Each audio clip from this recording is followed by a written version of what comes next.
Welcome to The Gorgeous Effect. I'm Julie Chanel, and with my co-founder, Kathy Olson, we're about to drop some serious tea on how to create funnels that not only look amazing, but actually convert into customers. It's time to show the world what you've got. Let's do this. Hey everyone, welcome back to The Gorgeous Effect. I'm Julie, and I'm here with Kathy. And today we're talking about the question that everybody loves to ask: what would happen if your whole business went to the ground and you had to start over with nothing from zero in 2026? So we're going to tackle that question, and we are going to maybe each give our own answer and see what we come up with. I actually have a problem. I have a bone to pick with this question. Okay, here we go. Because I feel like when people are asking this, they want to know what would you do as a beginner, but you're not a beginner. So it's like, is the question, we're not a beginner or they're not a beginner? Right. Well, no, if you're asking me, what would I do if I had to start over from zero? I have so much knowledge, so I'm not in the same place as if I were really starting from zero. So I guess I don't know if you want to clarify or what you think this person is asking. What would we do if all of a sudden Funnel Gorgeous blew up or something? Or what would we do if we were taken in a time machine back in time and started from zero? You know what I'm saying? But not knowing anything. Because, you know what I mean? Are you asking what should a beginner do from zero, or what a multi-million-dollar business owner would do from zero? You know what I'm saying? Because they're totally... Okay, well then why don't we do this? Why don't we answer two different ways? Because I agree, it's really hard. I think you should answer the question as if Kathy Olson, Funnel Gorgeous, dies and you have to start over again.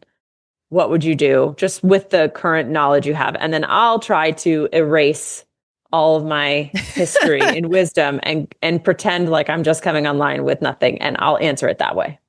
Okay, fair. All right, fair enough. You go first. Okay, so if I were not making awesome money with Funnel Gorgeous, with our lovely team that's doing everything for me, it would suck, but because I'd have to do everything by myself all of a sudden over again. I'd have to start my whole audience. I mean, I don't see that's okay. I wouldn't have to start my audience again because I have somewhat of an audience. But let's say I actually don't have an email list of my own because Funnel Gorgeous took over mine and I got rid of mine. So my list was the Funnel Gorgeous list. So I actually don't have an email list of my own. So I guess I would, and I do have my account, a separate account. But I think that I would do a lot of digging onto what I really want to do for the rest of, the last, years of working, whatever, before I retire. I think I would start there in a bigger perspective to say, what do I actually want to put forward? And I think that's because of the age I'm in, right? So if I was in my 20s, I think I'd ask a different question, but because I'm in my 40s, I really want to be intentional about the time. But as far as practically, it would obviously be high ticket down to low, because that would be the fastest and easiest way to make money. So again, I think I would think about what are people always asking me for? What am I really passionate about? And what are people buying right now? And then I would look at the intersection of that. But mostly what do I want to do and how do I want to make money? I think that would be the really important part of this in my kind of stage of life. So yes, I would be something high ticket, maybe done for you, because that would be the easiest leverage. And then I would start to move backwards. Basically, if it's like a reverse triangle, start high ticket, then I would go to working with more than just one person at a time. So maybe group coaching, group whatever, done for you kind of in a group. And then I would work my way kind of down costs, and then working with more people and less of me until I finally got to low ticket.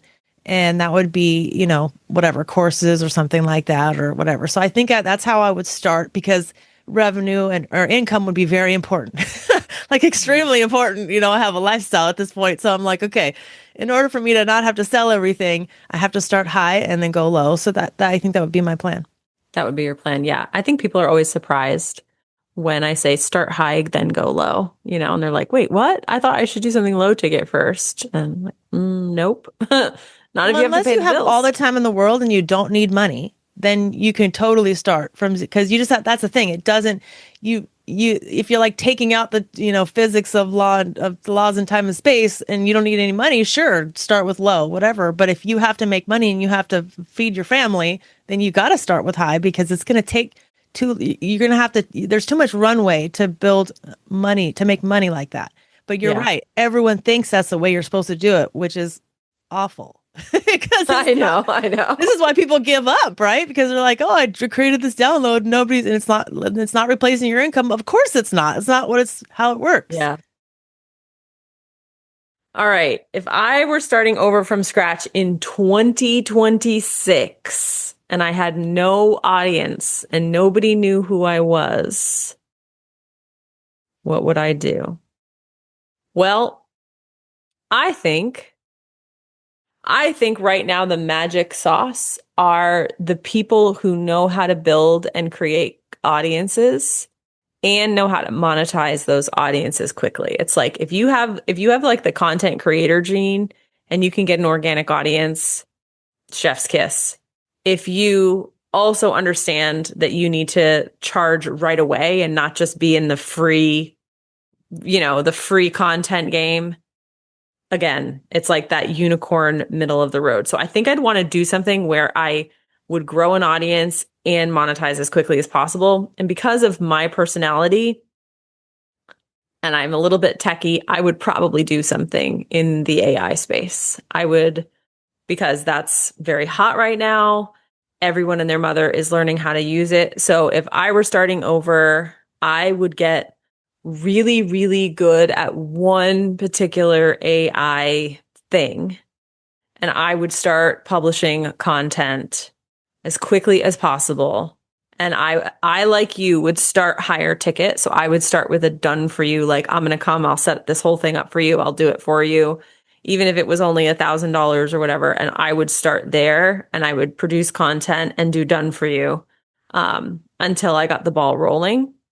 And then I would take things down lower. So I probably go into AI, which if you're listening to this and you haven't made any money and you're like, what should I do? I think there's always an important question you need to ask is like, what skills do you have that people will pay for? It's not just like what you like to do. It's what skills you have that people will pay for. I happen to be a little on the techie side. I also am really good at writing, so I maybe do something like that, but that's harder to monetize. And I think that techie stuff can make you money quickly. I mean, that's how I made money back in the day. It was WordPress stuff. The annoying problems that people don't want to fix, that's where money is. And if you don't have those skills, maybe you need to get some skills before you try to monetize. And yeah, I mean, everyone and their mother wants to be like a life coach or a personal development coach. But if you're just selling something that like people can get for free online, that's not a huge problem, it's going to be hard to monetize quickly. There's so many similarities with what we just said. Because I basically said I would use the skills I have, and you said I would build these skills. So we both said that skills were important, whether you have them or don't have them. And then we both said, what things are selling right now? What is the market saying that it wants to buy? Right? We both said that. Yep. And then the last thing being like, what do you actually want to spend your time doing? You spent less talking about that, but you said I'm techie, so I'm do writing, so I would like that. So I think that was you saying that's what you would like to do. Like that's how you right. help. I'd be happy so I think we all three said. I mean, we all kind of said exactly the same thing, and we said high. We both said start high and then work your way to low. Yep. Interesting, very interesting. Yeah, and if you are getting started online, I think the tendency is to, it's very common for people to go look on social media and see what other people are doing. And you see creators with hundreds of thousands of dollars, hundreds of thousands of followers, and they're selling $17 guides off a Stan store. And you think, oh, cool, I'll do that. Don't. I mean, if you don't need to put food on the table and you have a spouse who works and you're just trying to dabble, by all means.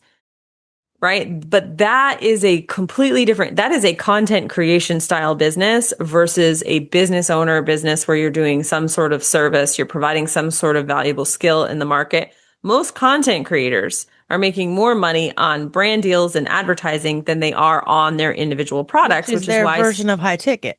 Right. Which is why they oftentimes come to us and say, hey, well, how do I make my own product? So be careful when you're trying to decide what to do that you don't accidentally look at someone else's business and think that's the whole iceberg when it's really just the tippity top. Yeah. And what's funny too is that when you look at people's followers, if they're not doing brand deals and whatever, like there's actually really no way to tell if they're making money. I've known people there was a friend of mine who had like 3 million followers on TikTok and was not monetizing hardly at all. So but it's not that way with an email list. There's like this whole rule that it's like, what is it, $1 per subscriber per month or something, or $1 to $2 per month. And so with an email list, as long as you're emailing them, of course, like if you're not making offers and you're not actually asking for any money, that's different. But an email list is almost directly monetizable. And you can say, okay, if you have this big of a list, you're supposed to make about this much money per month. Whereas it does not work that way with followers. Like followers are not, you don't own them at all. You don't have them, their attention in that kind of way. And also, if you've built your followers on like funny videos and viral stuff and like whatever and entertainment, then and not knowledge and skills and everything, then you're going to really have a hard time doing that, which is why you should start to build an email list. I think, obviously probably for the influencers you've been talking to, you're immediately like, what is your email list situation happening? Because it is such an important asset to be building. Yes, it's so true. Well, I hope that is helpful. You can absolutely make money online in a business in 2026. There is a lot of opportunity, but just be careful of the ditches that a lot of people fall into and take an honest look at your life and your skill set and ask yourself, how many skills do I really have that people will pay for? And if you don't have any, don't panic. It's just time to invest in some skills. I mean, that's literally why we invented college back in the day, right? Was to get skills that would make you marketable. And that's what you have to do here. And the skill set just changed. So hopefully that helps and encourages you to keep going. All right, everybody, we will talk to you soon. Thanks. Hey, gorgeous. Thank you so much for listening to today's episode. And if you're thinking, okay, but what now? We've got you. So just for listening today, we want to give you a gift. Head over to learngorgeous.com. We're going to grab some free resources, free trainings, this month's specials, and everything you need to keep going. Until next time, make it gorgeous.